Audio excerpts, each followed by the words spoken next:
В Музее изобразительных искусств имени Эрзи двойной праздник. Юбилей мордовской художницы Алены Рыбиной-Егоровой и юбилей ее творчества.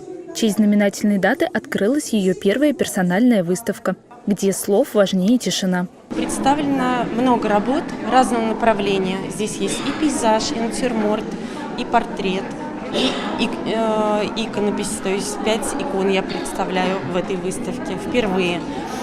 Так что я думаю, каждый почитатель найдет себе по вкусу какую-то картину, да, на чем взгляд остановить. Около 100 произведений разных жанров и направлений. Итог 10 лет работы художницы. Объединяет их мастерство автора и добрый и позитивный взгляд на людей и окружающий мир. Не все уместилось, но самая большая часть все-таки представлена. Здесь работы разного плана. И есть и поздние, есть ранние. Пусть люди увидят все. То есть начало пути, процесс, так сказать, уже более поздний период.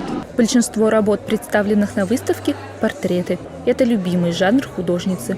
На их написание Алену Александровну вдохновляют родные, друзья, знакомые и коллеги-художники. Мне кажется, портрет у нее хорошо получается, похожий, характерный. И много портретов художников, там, друзей, отца. Вот. А так и мой портрет вот она написала, и мне кажется, что он был такой похожий, характерный, вот, как бы такой творческий. То, что сейчас вот преобладает вот портрет в работах Алены, это очень хорошо, потому что она сама душевный человек, и портреты делаются такие добрые, очень похожими, характерными. Название выставки рассказывает нам об отношении Алены Александровны к творчеству. Художнику не нужны слова, когда он создает свой шедевр, считает автор.